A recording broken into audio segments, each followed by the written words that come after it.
আজকে তোমাদেরকে তৈরি করে দেখো মিষ্টি কুমড়ার শাক দিয়ে রুই মাছের মাথা দিয়ে রান্না করে। এখানে আমি শাকটাকে প্রথমে কেটে ধুয়ে নিয়েছি, এর মধ্যে দিয়ে দিয়েছি কুচি করে রাখা একটা আলু।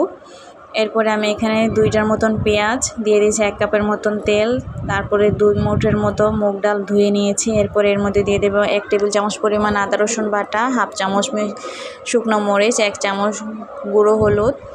এরপরে দিয়ে দেবো এর মধ্যে 1/2 চামচ জিরার গুঁড়ো, 1/2 চামচ ধনিয়ার গুঁড়ো। এগুলো দিয়ে ভালো করে কষিয়ে নেব। এটা যখন ভালো করে কষানো হয়ে যাবে তখন এর মধ্যে আমি দিয়ে দিব 1 কাপের মতন পানি।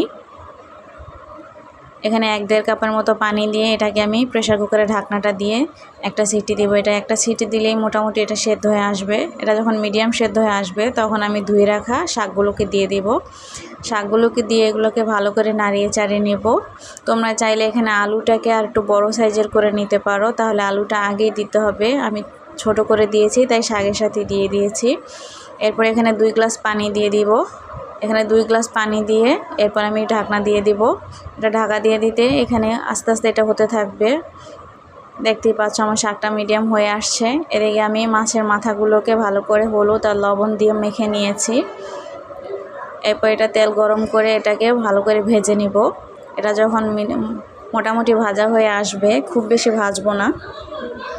এরপর আমি মাছের মাথাগুলোকে শাকের মধ্যে দিয়ে দিব আরও এখান থেকে 3-4টার মতন কাঁচামরিচ দিয়ে কিছুক্ষণ ঢেকে রাখবো। এর মধ্যে এদিক থেকে আমি একটা কড়াইতে দিয়ে দেব 2টা পেঁয়াজ, একটা রসুন, এগুলো কুচি করে এবারে এগুলোকে লাল করে ভেজে নেব। এরপরে ভাজা পেঁয়াজগুলোকে দিয়ে আমি বাগার দিয়ে দিব। ব্যাস তৈরি হয়ে গেল আমার মিষ্টি কুমড়ো শাক দিয়ে রুই মাছের মাথা দিয়ে রান্না। এটা খেতে অসম্ভব রকমের মজার হয়। দেখতেই পাচ্ছ আমার রান্না কমপ্লিট হয়ে গেছে। এটা কিছুক্ষণ দমে রাখলেই হয়ে যাবে।